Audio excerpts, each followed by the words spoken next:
Welcome to the Peaks Central Asian Film Festival podcast, a companion to the annual celebration of cinema from Afghanistan, Kazakhstan, Kyrgyzstan, Tajikistan, Turkmenistan, Uzbekistan, Western China, Western Mongolia, Central and Eastern Russia, Eastern Iran, and Northern Pakistan, or from filmmakers whose country of origin is one of the above, including members of the diaspora.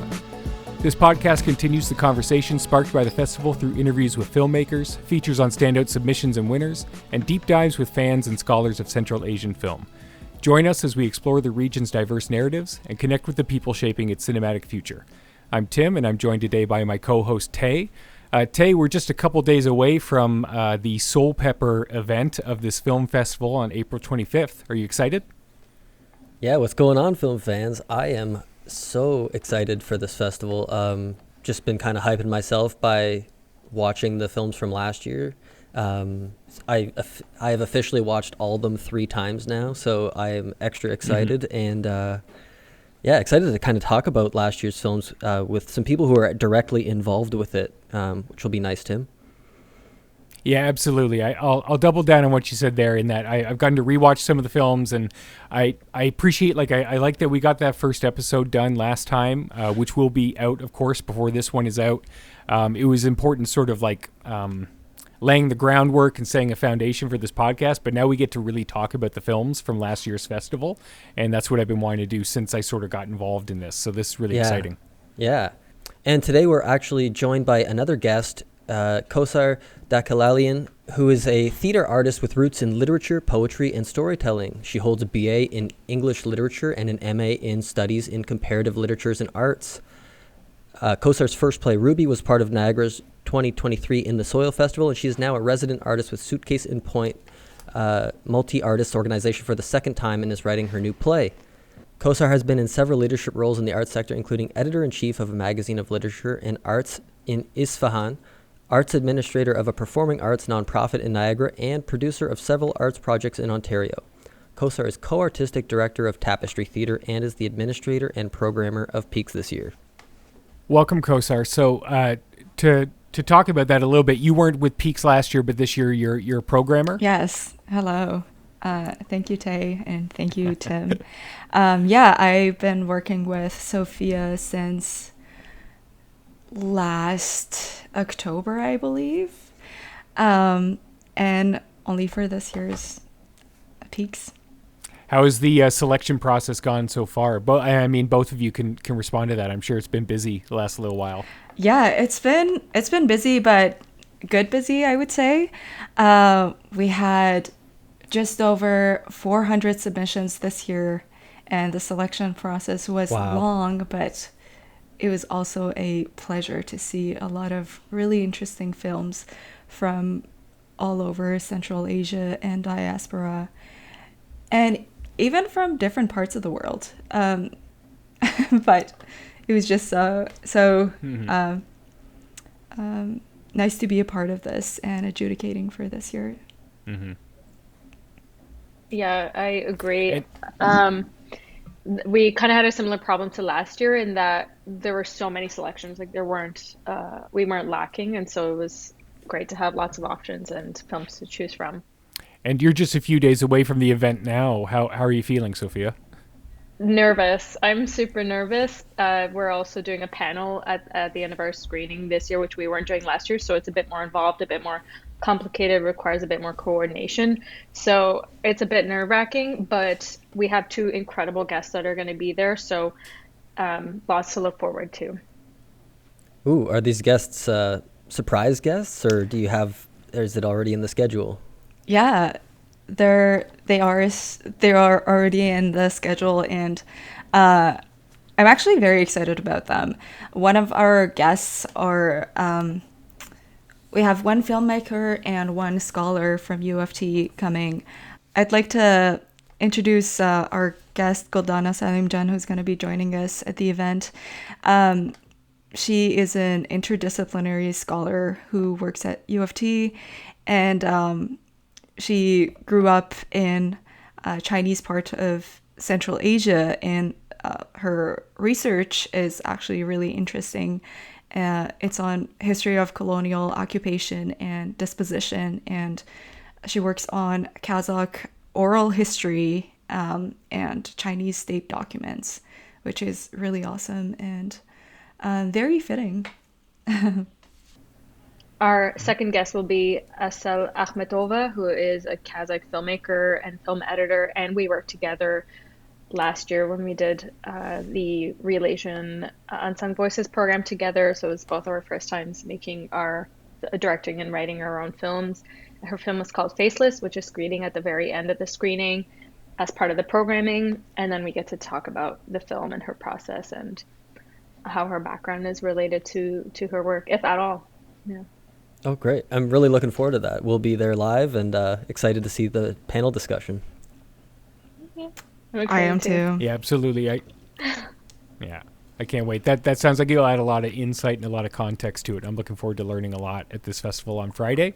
And again, if you're listening to this episode in the future and you're kicking yourself because you weren't there at the Soulpepper, you couldn't make it, do keep in mind that the festival is also going to show in Niagara at the Niagara Artist Center. And I want to say that's June 21st. Did I get that right? Great. Hey, there we go. Didn't even have it written down in front of me like everything else. But that's all talking about this year and looking forward, and these films that Tay and I can't speak about yet because we're not on the programming committee. We just get to be fans this Friday. But what we're here for today, the main show of this episode, is to do some features on films that stood out to us from last year. So Sofia and Kosar were generous enough to give Tay and I access to these short films from last year. And as we mentioned, we've watched them a few times now because they're really rich, really stunning portraits of varying lengths and subject matter from across Central Asia. And we thought it'd be nice if each of us picked one of these short films to focus on over the course of this episode. And Tay, I think we're going to start with you. As we touched on in our last episode, or in our first episode, these are films from a region that has been quite a blind spot for me. So getting the chance to see the depiction of such a gorgeous landscape has really affected me when watching these films, especially when you watch them kind of back to back to back. So we're covering a lot of ground with the films we're discussing with these four today. I'm going to talk about the film Guardian of the Steppe. So the film is a Kazakh film from filmmaker Omar. It has a lot to do with generational divide, I think, between a new way of thinking and an old way of thinking. And it's about two characters kind of thrust into this harsh landscape that puts them in a pretty precarious situation. It centers around the character Asel, who is from what I understand, is kind of an old guard who defends the area from poachers, who I believe are poaching specifically saigas, the animals, but I don't know if there's more to it than that. We get some good context from a little bit of a news broadcast that suggests that this is an increasing issue with poaching in the country. And the film the initiating point of the film is with the young character Jaras, who is dropped off in Asel's company and kind of experiences the day in the life of what Asel has to deal with. To be frank about it, Jaras is naive and he's inexperienced, and it's kind of a beautiful naivety about him. He's very untainted and pure and is very diligent in his duty, but quickly realizes that there are a lot of complications and complexities in the work that Asel has to do on a day-to-day basis. And I think that there's so much that this film does visually to illustrate how harsh this landscape is, and to kind of show us the divide between the old generation and the newer generation. What were your guys' initial takeaways from this film? Sophia? I love this film. This was one of the only long films that we decided to screen last year. It was the longest one. And it's really tricky to program a long screening in a short film screening because it has to be engaging. It has to be visually entertaining. And this film had everything. It's visually so appealing, really great and unique story. These aren't the kinds of stories that I think we would find a lot in the West. The landscape is so unique, and the acting is phenomenal. I could go on and on. Mm-hmm. Yeah, I will say that That's a great point that you bring up, and it makes me think of how like you had an alternative to it, and I like that both were included in Petrol Horse by Lu Wengyang, which is, I think, has so many similarities about generational changes within a traditional landscape and traditional culture. And that's, I think, the shortest one. Petrol Horse just comes and goes, but they offer so much more in other ways. And I like that this one wasn't omitted for its extra length and things like that. And I will say it's something that Tay and I touched on in the last episode, but as Westerners, like one of the most impactful things about watching these films is first and foremost the landscape. It's truly stunning, and I mean it's right in the name of this, the Guardian of the Steppe, this particular type of land that's flanked by mountains, and you get to see so much of it in this movie as they have their car breaks down at a certain point, so they have to hike through the area. It was a real treat for that alone. Yeah, I like that they experienced the hardship that only a landscape like this could really provide.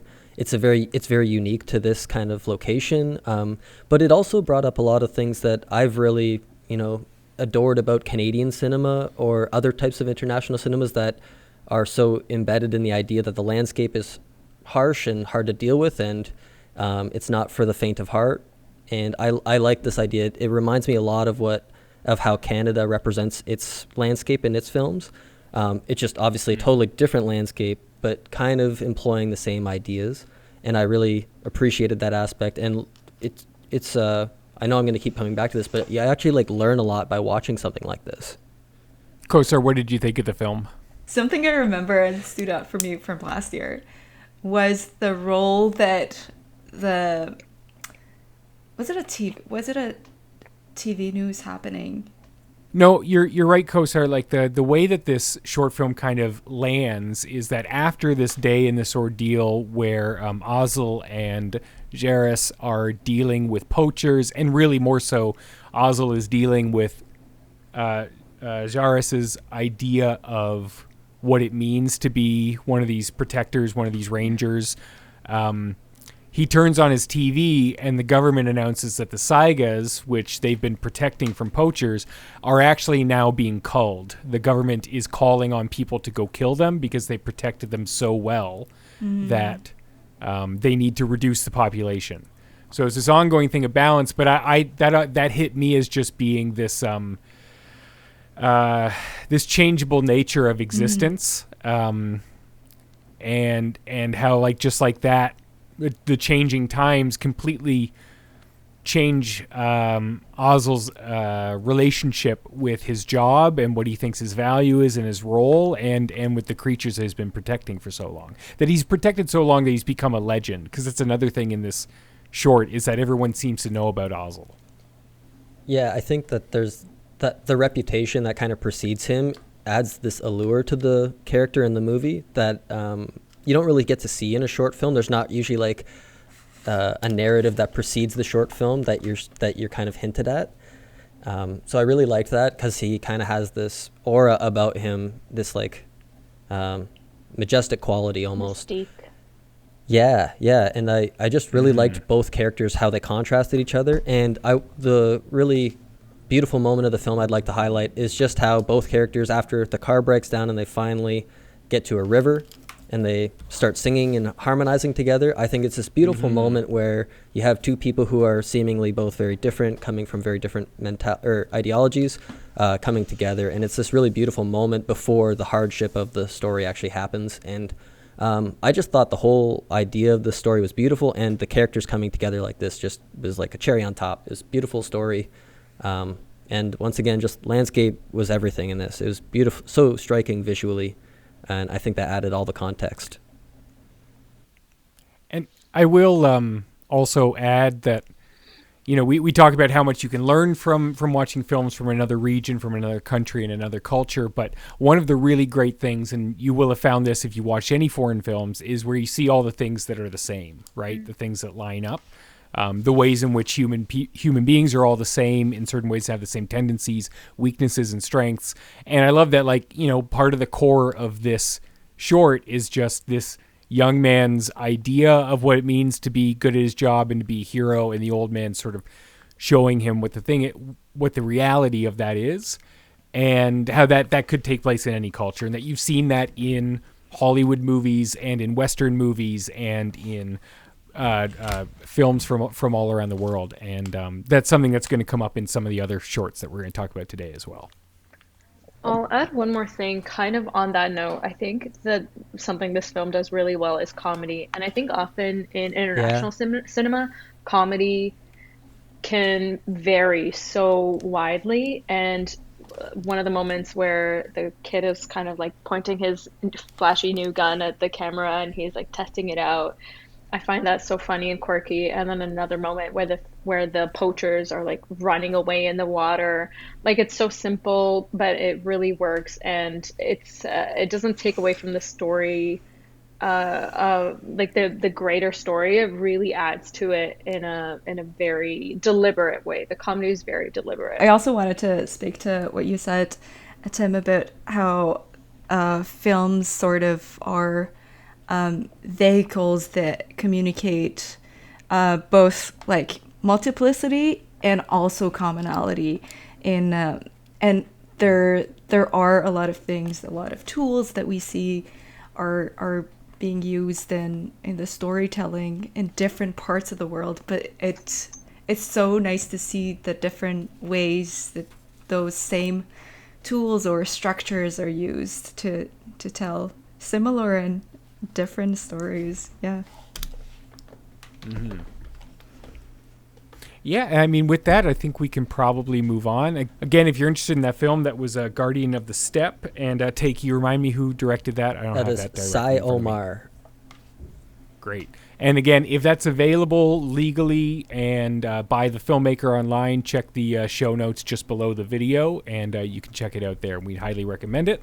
But moving on, Sophia, you're next. Can you tell us about the movie you picked? Yes, so the opener of last year's festival was called Pisho, and it's by Haider, who is from Pakistan, and the film is shot in Pakistan and northern Pakistan specifically. And the ethnic group of the filmmaker and the actors are Hazara, so they're a minority ethnic group in Afghanistan, and they're also sort of throughout the region now, so in Pakistan and Iran and other areas of Central Asia too now, I'm sure, and also diaspora.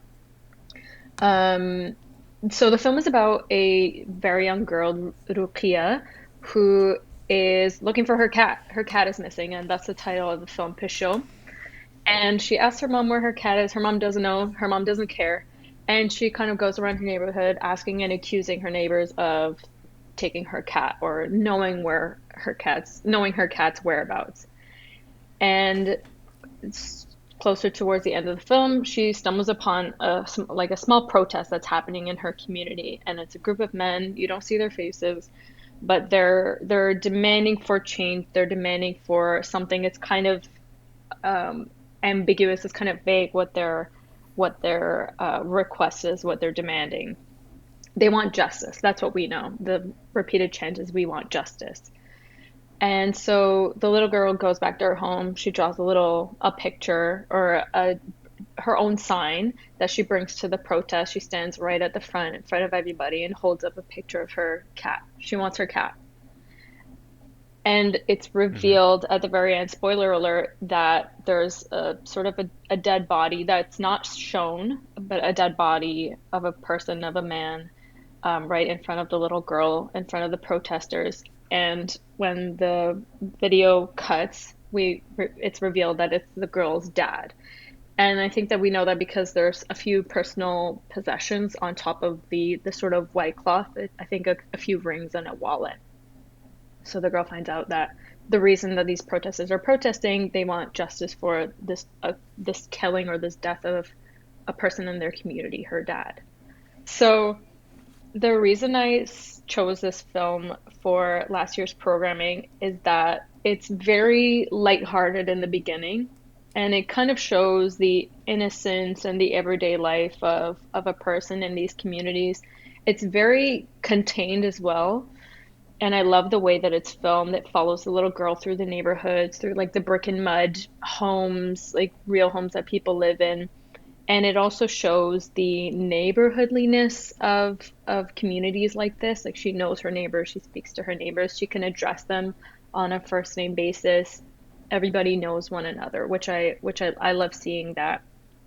And there's kind of a really sudden and dramatic plot twist when it's revealed that her dad is the person that died, which is obviously very sad and also a very real thing that happens. Is sometimes people in communities where there may be conflict, people die, like people and there's no justice for it. And it's actually not just true of those regions. That's worldwide. That's a worldwide issue. Mm-hmm. Okay, I think I'll throw it back to you guys now and let me know what your thoughts are, or if you have any questions about the selection process of that film, or what your thoughts on the film. I think I found that I found Pisho really interesting. It felt like a child odyssey theme to me, that this child was going after this truth that people were hiding from her, only to find out that there was a bigger loss waiting for her. And it was so emotionally engaging for me. I was so in it when I was watching it. Also, one of the things that I really appreciated about her character was her sense of agency. She was doing it, and it didn't seem, from what we hear from other characters, it doesn't seem like it's the safest time, it's the safest place. But she was just going for it. She was she was after a truth. Well, yeah, like she doesn't listen to her mother that much, and when she confronts neighbors, she kind of really, for lack of a less serious term, she kind of gives them the business, right? She's got a lot of guts in finding her cat, and I mean, I'll jump in there, just say, like, I thought there's a phenomenal film. This probably would have been among my first picks for this, but we want to make sure everyone picked before Tay and me. I think that was the right call.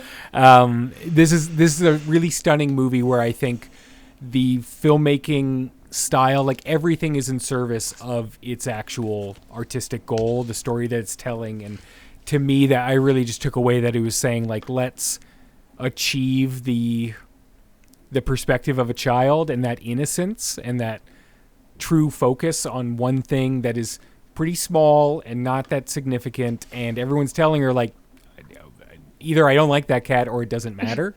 That cat causes problems and things like that, and you get all these little hints that more important things are happening, like when she's trying to get the bread from the baker, he and another citizen or local community member are talking about things that are more important, and she's being thrown off by the fact that they're not paying attention to her because she needs the bread so she can go start looking for Pisho again.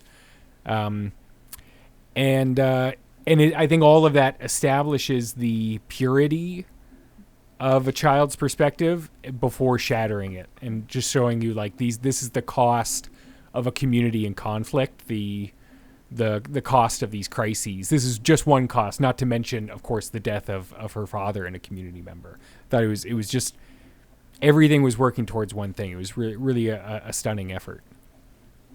You guys all kind of touched on some of my points and my takeaways from this. I really liked this idea that, well, Kosar, you touched on it, that she expresses this sort of agency in the film, and that was the biggest takeaway for me. The camera really facilitates this, I thought, by either following her or seemingly being unprepared for her next action. Like, it doesn't seem, the camera's not put in places where it, like, predicts where she's going to be next. It follows her, which gives her a ton of the agency visually.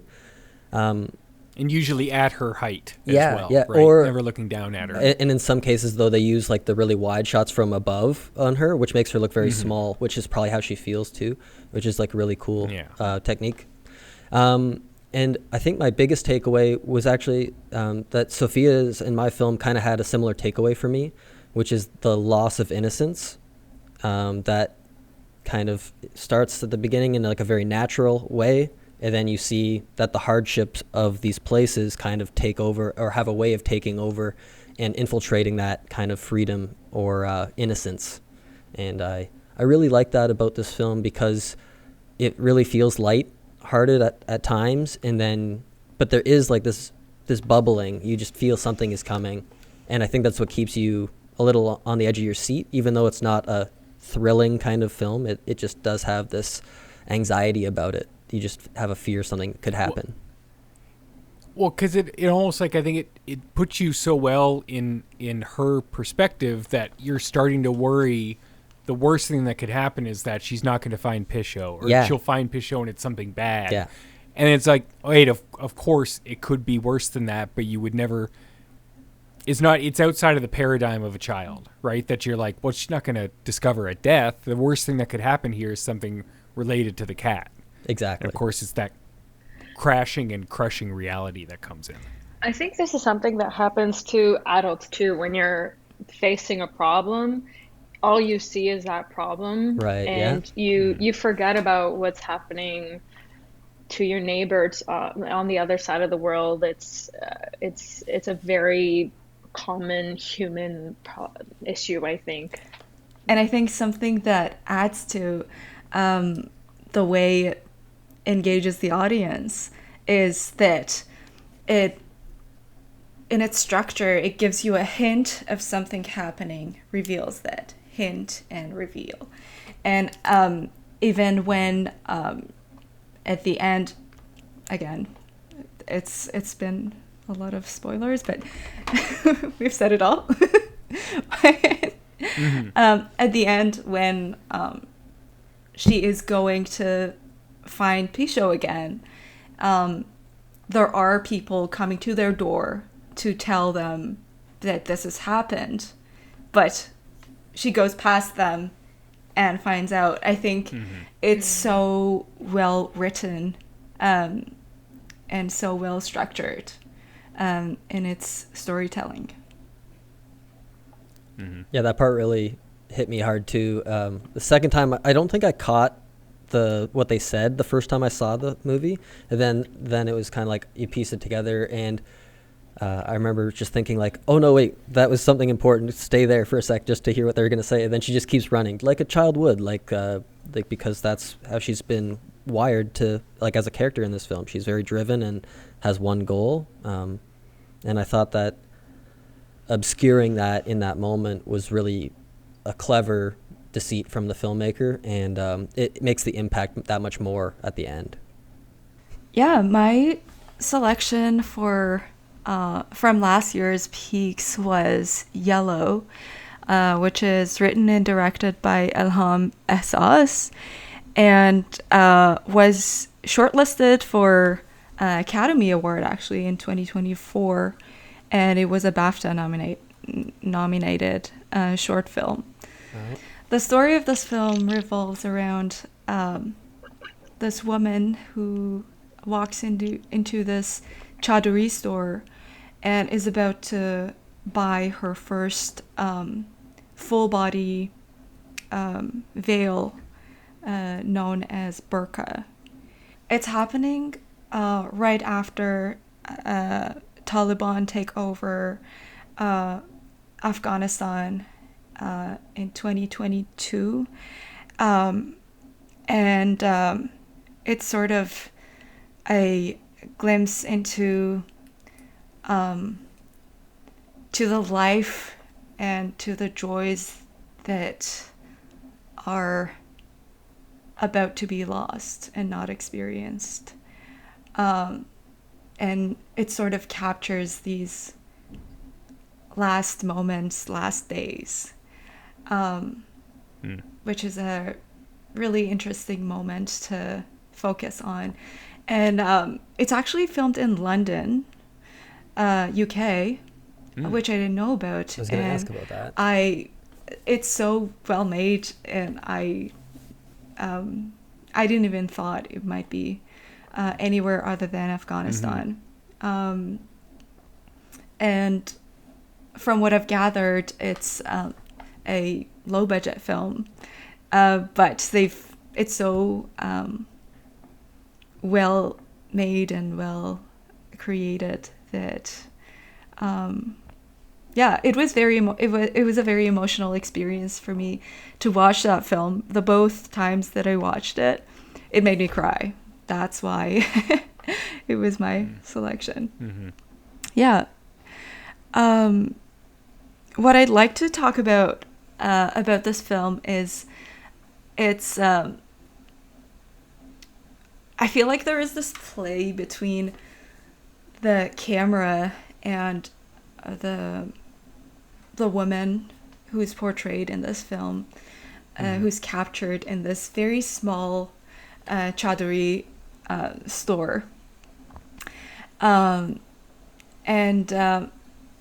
It's sort of, the camera gets closer and closer to this woman as we approach the end of the film, to an extent that the last shot of the film, we are seeing the woman looking at herself wearing the burqa, but from underneath the burqa, which is a really interesting play with perspective. Thank you. Kosar, Great. Your description of it gave me goosebumps genuinely when you talked about the last moments of freedom, of life as you know it. It's so heartbreaking, this film. And this film, like, I'm Afghan, this film feels very personal to me. My mom came to the screening and she said she cried during this film, with very good reason. It's very sad and very good. That's really all I want to say is it's very personal, it's very emotional and very moving. Maybe you guys can give a more objective perspective on this.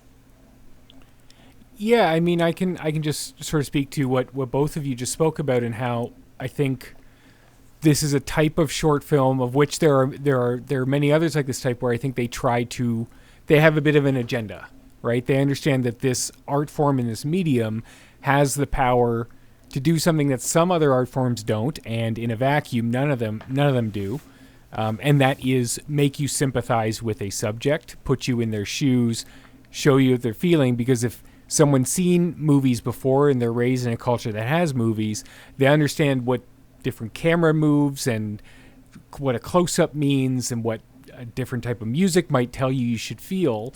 And all of those things working in concert can make you sympathize with the woman in yellow, and how bit by bit her expression and her individuality is taken away as she's finding the right fitting burqa. And even I mean, Ehsas, I think, plays the shop clerk in this as well. Oh, is that the director? Yeah. And Yeah. Oh, okay. yeah, That's really cool. and at the beginning he's playing a stringed instrument, and even that his boss says, like, the Taliban doesn't want you to do that either. So the theme is very clear, but I think, yeah, as you're saying, the camera slowly brings you in until it's a first person point of view, because I think Ehsas wants people to understand that if you see them, say you're in the West and you just see on TV all these women wearing burqas and walking the certain number of steps near the person who is in charge of them, as decreed by the Taliban, every single one of them has a personality, has individuality, has something to express, and it's all happening underneath this thing that very artfully and very effectively, it pulls the veil over the lens itself at the end. Well, I think with the context you provided, Kosar, this, like, the look and feel of the film kind of has a new meaning for me after just kind of hearing that context, because it's shot in this almost like brightly lit, like almost like a soft glow kind of aesthetic to it, and it reminisces of like a good memory or of like a nostalgia for a time that maybe doesn't exist anymore. And so that actually fits with what I was seeing visually in terms of how they shot it. I also just really, like kind of what Tim was alluding to, I really appreciate the, like the aesthetics of a good short film, which is like the location locked setting and kind of focusing on a very core emotion. I think that in both characters we get a similar type of unspoken sadness and repression that is like they kind of reflect on each other. And I thought that just worked beautifully because there's just a unflinching sadness throughout this whole film, even though it doesn't feel like the context should be sad. It just has like this, there's a very emotional quality to it. It's so difficult for me to talk about this film because I feel like, yeah, I connect with it on a very, very deeply personal level. So, well, that's good. Well, and I mean, yeah, and that's a little something that Tay and I can contribute as yeah. That's a little something that Tay and I can contribute as people who are learning about this and experiencing it through these films, is that I think it's very well written too. Yellow is very well written because it has some very clear deliverables, I think, about the experience of women under Taliban, like where they are very specific to mention that, like, oh, there must be something wrong. I can't see through the veil. And he's like, no, that's actually how it's supposed to be. Or she's like, he says, you'll is get it supposed used to be to this it. tight on my head? And he says, yeah, you'll get used to it, which is the most damning statement in it. It's really troubling. And even him saying it, he doesn't like that he has to say it. Something that I found interesting in it is also the dynamic between the guy and this woman,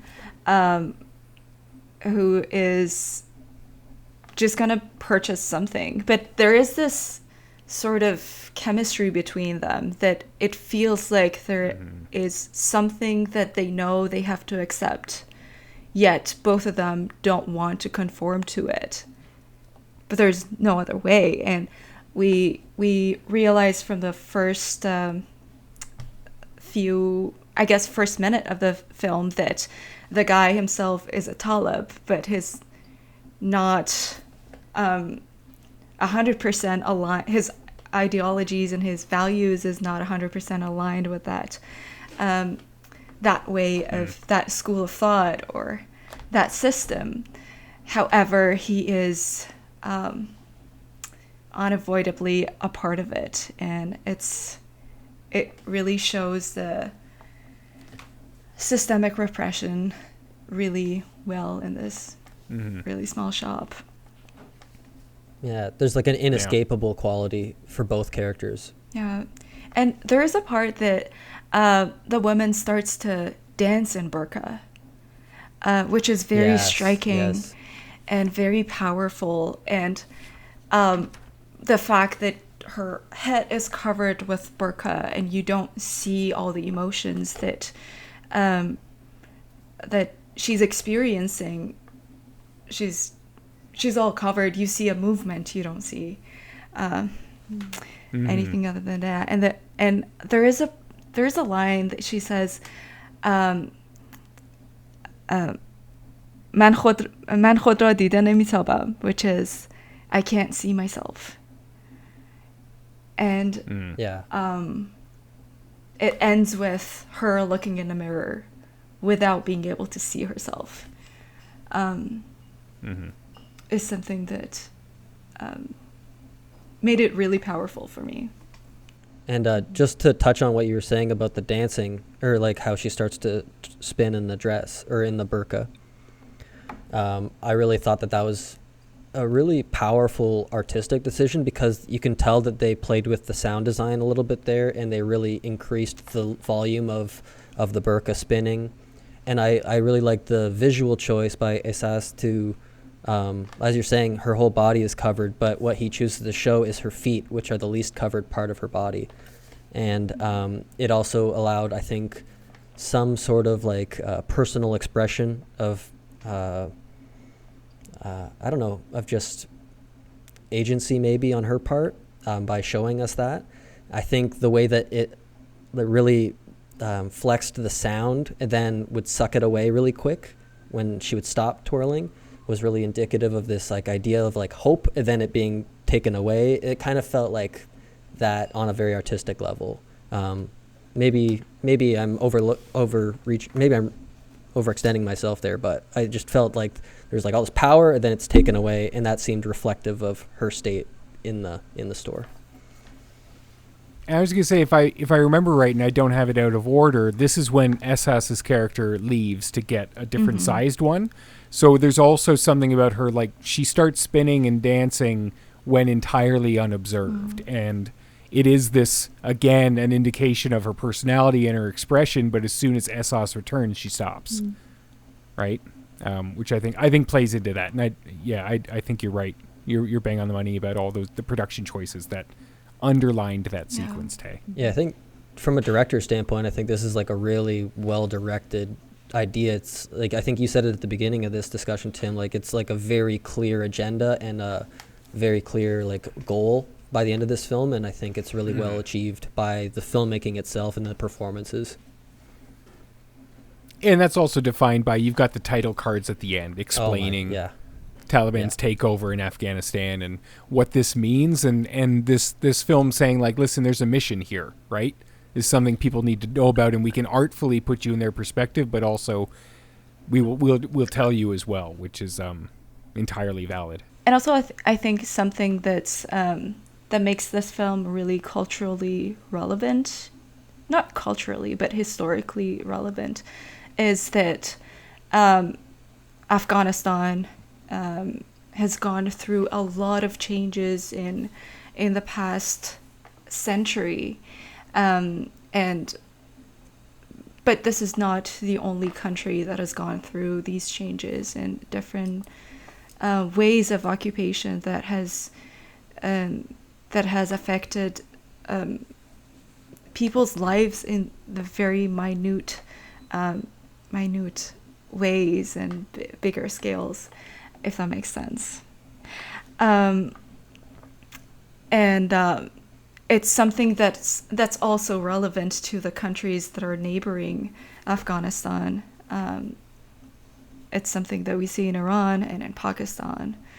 And I'm just so glad that this film exists and addresses this a lot. Yeah. I'll add one more thing, Tim, before we go to your film. But like the Taliban was formed as a response to Soviet invasion of Afghanistan. So there's so much behind all of that. But the Soviets also invaded many of the Central Asian countries. So I think that's and the states being involved. States and also Pakistan, and no one wants to talk about that, but that's all. There's a lot of parties involved in that. So the best way to learn and to experience is to again follow these filmmakers and try to see their works where they become available at festivals near you or online. We'll have any information we have on the filmmakers' connection to their YouTube or their website or their social media in the links below. Give them a follow and check out their work. And to wrap it up, I get to do my pick, which I thought I would sort of go in a different direction from the other ones and go with the nonfiction selection that was included. I found this one really fascinating for a couple reasons, and it had a nice sort of medium-based commentary in it as well. So this is The Room of Stones. It's by Nargiza Mamatkulova from Kyrgyzstan. And it simply features the process of a lithographer creating a stamp or a lithograph, just sort of in clear detail of how that process goes, how the image is applied to limestone, how the different chemicals are added to it to create, as I understand it, a hydrophilic surface that allows you to transfer ink from the stone onto something else. Essentially, if you don't know what I'm talking about, it's like a giant stamp, and it's an old process. It's been around for like 300 or 400 years, and I love a process film. We've talked about this on Single Serving Cinema. Tay and I both love watching someone who's good at what they do what they do, and even if you don't even know what they're doing, and I had to look up afterwards what this was and that it was lithography, is fascinating to watch. And then the button to the film is you watch for minutes a montage of how this lithographer, who is Orazbai Absadarov, is the person featured in this little documentary short. you see all the work that goes into him making a lithograph, and then the filmmaker, Mamatkulova, starts superimposing artwork over top of the footage and just showing you all these other artworks. And one interpretation or one suggestion could be that these are other things that have been made through lithograph. But I think the take I walked away with it was that, all this work goes into making a single image from this lithograph. And then here in this digital format, here's a new image, here's a new image, here's a new image, second by second, making you appreciate all the work that Absatarov puts into his art, and maybe makes you grateful for the technology of the day. You can take this as a good thing or a bad thing, or a pro old culture or a celebration of new developments. I think there are many ways to take this, and I enjoyed the journey for being an end across the board. What did you all think? Sophia, maybe if you want to start, why was this selected for last year's festival?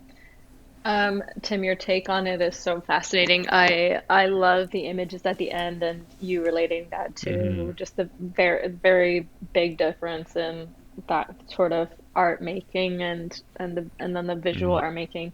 I love that. We chose this film last year because it because of the pace of the film. A lot of the other films were all narrative, and this one was documentary style. Very slow, very beautiful imagery of this artist making lithography. And if I'm not mistaken, it is the artist is the only lithograph artist in Kyrgyzstan, which is very, very cool. Or maybe the last one who's still making that form of art. And that story alone, I think, is so beautiful and beautiful to share, because this lithography is available all over the world, but it's so fascinating to hear about the story of one person who's making this work of art in this one specific country.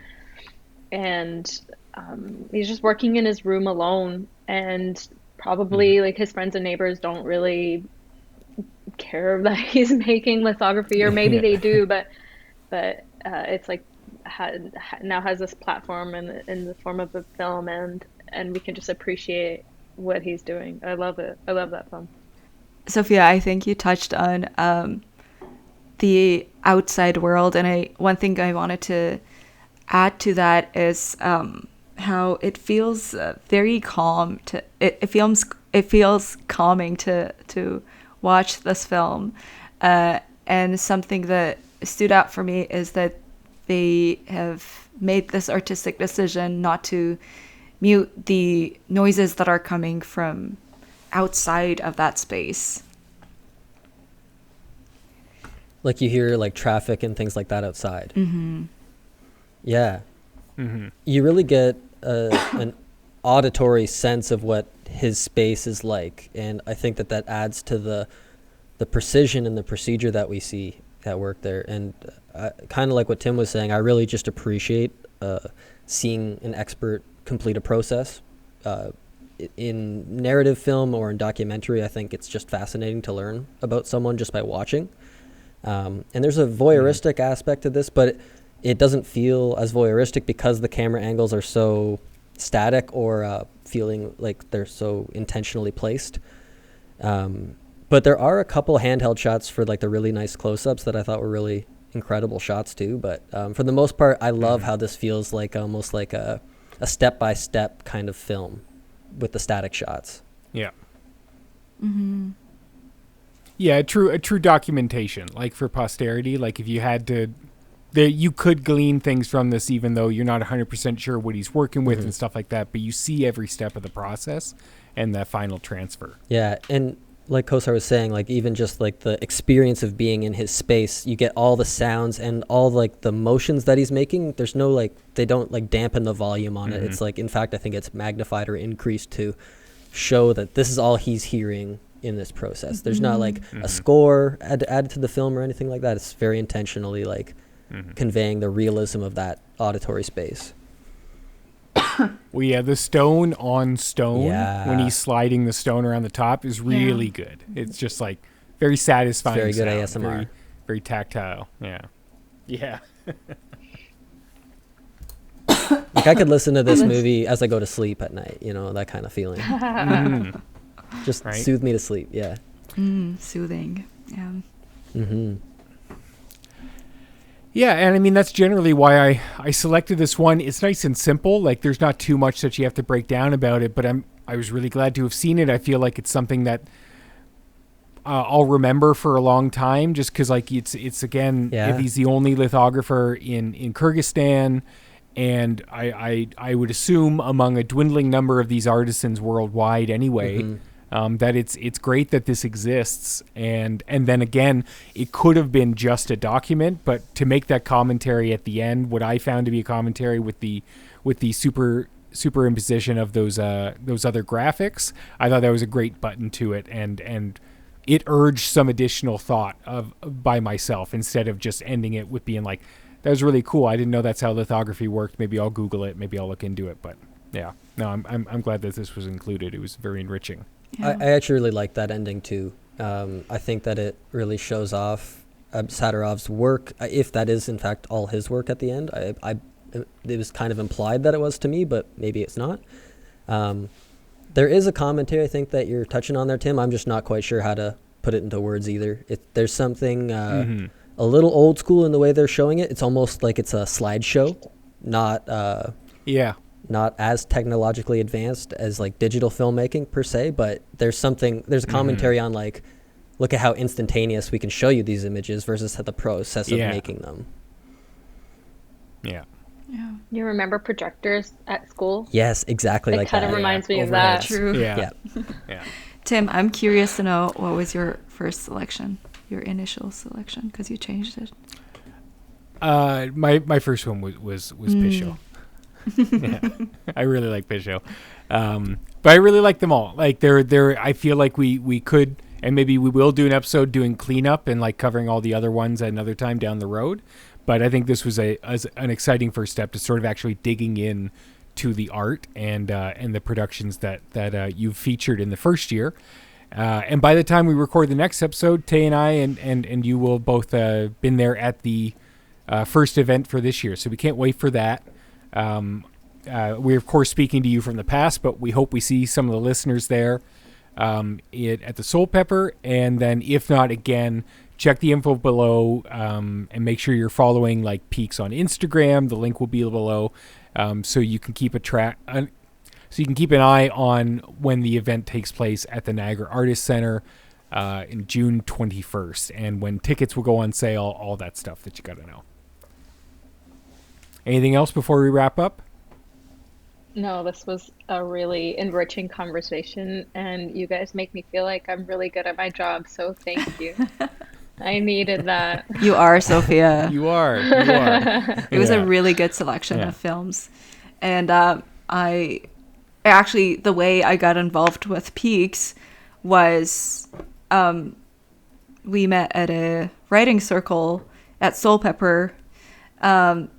And I went to Peaks and I was like, this is so wonderful. I want to be a part of this. And I've said it before in a lot of different contexts, but you did a very good job of curating these films last year. So congratulations. Thank you. And this year wouldn't have been possible without you. So thanks for joining me. Yeah, Sophia and Kosar, it was really great hearing your perspectives on these movies. Tim and I can only say so many things about this type of film, but it was really great to hear your added context and kind of the reasons behind why you chose these films in the first year, Sophia, because as Tim and I have said over and over again, they're just incredible to kind of take in and learn from, and to experience this type of film from this area of the world. It's a beautiful thing. So thank you so much for involving us. Thank you so much. It's so wonderful to engage in these conversations. Thank you. Yeah, thank you. Mm-hmm. And we hope it sparks conversation for you listening there at home. And we hope to see you at one or both of these events. And we will leave you there and see you here for episode 3 in a couple weeks. Bye. Bye. Bye. Bye.